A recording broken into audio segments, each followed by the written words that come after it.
Happy Wednesday morning, brothers and sisters. Today we're in the third chapter of the book of Colossians, and I love this chapter because it is just so full of great truth. Paul makes a lot of practical application, talks about real life issues as a Christian as we seek to live for the Lord in this chapter.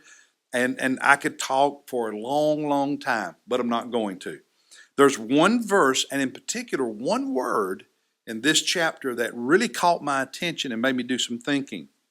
In chapter 3, it's verse 5. So let's look at that.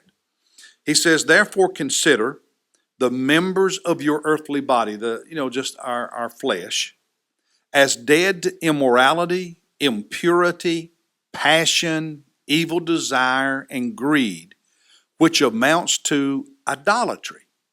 Now, the word idolatry is the word that caught my attention because after talking about sexual immorality, impurity, greed, passion, evil desires, he said all of those things actually amount to idolatry. Idolatry is the worship of idols. It's the worship of other gods, pagan gods, of idols. And yet Paul says these fleshly sins are an expression of idolatry. That really got me thinking. When he says in verse 3 in the New American Standard that I'm reading, immorality, in the Greek it's porneia, means sexual immorality of all kinds. The word impurity in the New King James, I think, says uncleanness. It's a word for cleanse with a negative prefix on it, so uncleansed, unclean. So things that make you morally, spiritually unclean in the eyes of God. When he talks about passion, or the NIV translates it lust, it's the word pathos, which is the idea that the inner me that is sick because of sin shapes my impulses, my desires, my lusts, my passions, what I want. And when those sinful, influenced passions and emotions and urges shape my behavior, it results in sinful behavior or attitudes, if you will.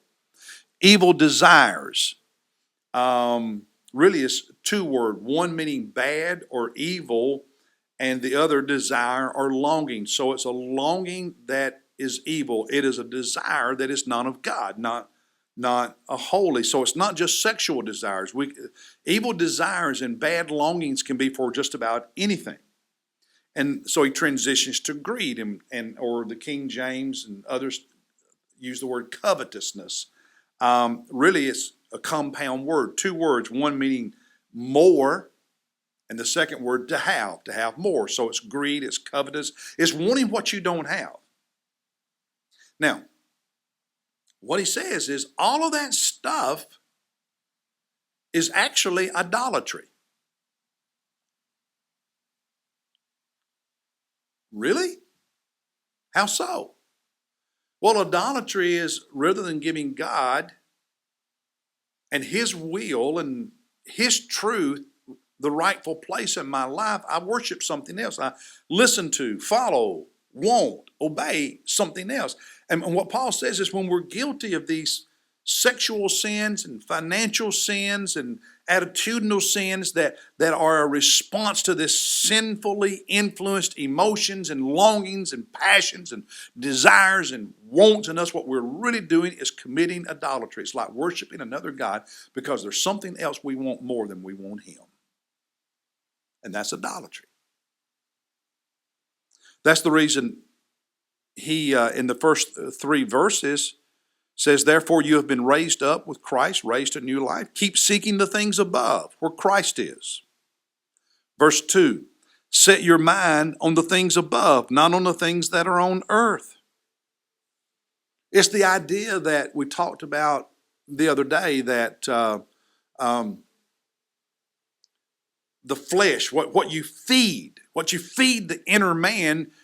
If you feed the inner man fleshly things, sinful things, then you're going to reap corruption. But if you feed the inner you spiritual things, you're going to reap life. Paul's saying essentially the same thing here, that you need to feed the inner you the things of God so that you truly worship God. Because if you don't, if you feed your flesh, and you're going to commit sins of the flesh, that's idolatry. It's like you're turning your back on God. You want something else more than you want Him. That's the reason in verse 5, he starts by saying we need to consider, think about, view, have the attitude, make the decision that the members of our body are dead when it comes to all these things. In other words, learning to crucify the flesh so that Jesus might live on the throne of your heart.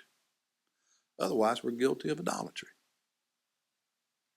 Is there some passion in your life that is more important to you than the things above, the things of Jesus?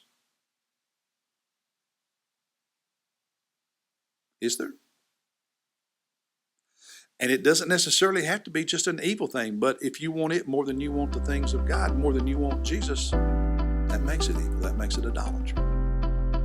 What in your life do you want more than you want Jesus? Think about it. Then pray about it.